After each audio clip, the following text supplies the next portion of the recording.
Hello everyone and welcome back to La-Mulana lore. This week is another double hitter since Inferno Cavern and Chamber of Extinction don't offer much in terms of content by themselves.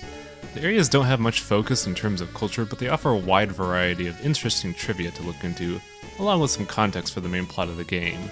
So get those pencils ready, kids. Now, during the Mausoleum of Giants video, I failed to mention the fate of Ribu, mainly because it delayed fighting the Ghost Lord until later in the series. Unfortunately, Ribu would die to exhaustion, desperately trying to finish the tower for Mother. With that in mind, that leaves only Abuto and Sakit as the primary survivor of the Giants race. In the Inferno Cavern, a curious mind will be privy to the reference of the Ajanta Caves. These caves are actually a huge Buddhist center point in India, along with a testament to the evolution of art as a whole in India. The area consists of 30 caves and are all comprised of various sculptures and paintings done in the Ajanta style.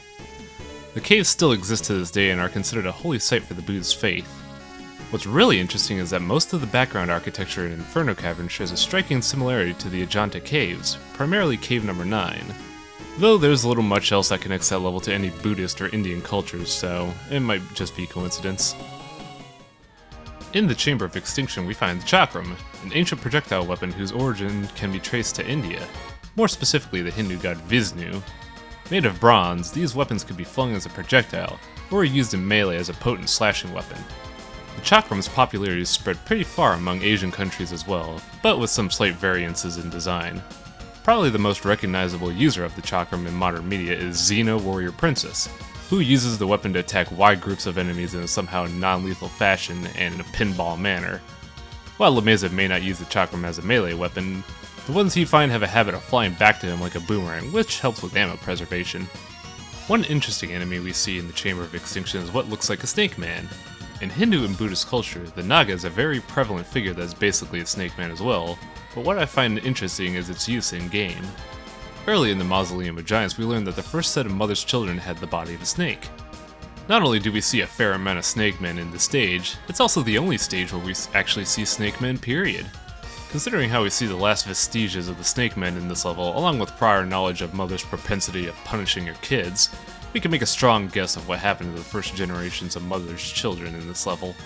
Another neat enemy we see in the Chamber of Extinction is the flying creatures across the higher floors of the stage.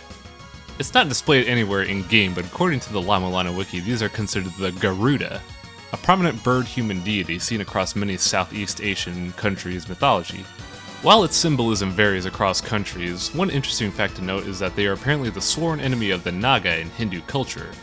This is interesting to note because the Holy Grail tablet for this level states, "Here lies the remains of a disastrous battle," so perhaps this area is also a testament to that rivalry. It's a shame that these monsters don't actively fight each other in the level and just gang up on La-Mesa instead. That would have been cool. Another monster we see in random rooms of the Chamber of Extinction is the Mandragora. Anyone that has a passing interest in medieval fantasy or even console RPGs know what this creature is, but the creature's traits are handled very liberally across gaming. Traditionally, pulling a mandrake without following a very specific set of instructions will cause it to scream and kill everyone who hears it. In many Japanese fantasy games, the Mandragora will typically cause petrification to those who get attacked by it. In La-Mulana, it's implied that the various stone statues in the Chamber of Extinction are the cause of Mandragoras littered in the area, but they seem to pose a little threat to La-Mesa. Interestingly enough, the Mandragora is also a real plant genus. Ingesting any type of mandrake root will result in intense vomiting and diarrhea, and the root contains a potent hallucinogenic chemical as well. Mandrake roots were often used in pagan rituals as well. It's a pretty famous plant. The primary mid-boss we fight in the Chamber of Extinction for the Chakram is named Sentimanti. This being is also known as the Hetaconcheres, I'm not gonna get that right, and is a prominent Greek mythology icon. Much like their in-game counterpart, these beings had many heads and multiple arms, and were stronger than even the titans that threatened many Olympians. 3 of these beings exist in Greek mythology and also become the guardians of the Gate of Tartarus as well. In La-Mulana, La-Mesa fights one initially for the Chakram, but in hard mode, 3 of these enemies persist across the level. An interesting callback to the Greek myth, was a really good touch in my opinion. The final reference we see in the Chamber of Extinction is the mention of Oxhead and Horseface. These two are a prominent icon in primarily Chinese, but also some Japanese mythology as well, as the guardians of the underworld. There isn't much stories about them aside from their appearance in the Chinese story of the Monkey King.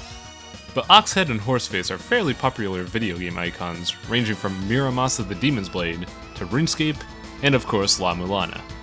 We won't see them this video, of course, because they're a very late boss, but I figured it's a great thing to know about them because Muramasa is a really cool game too. And that's all for this episode of La-Mulana lore. Next time we refer to bosses. 4 bosses. And maybe more. Because the boss episode is kinda empty in my opinion. Later.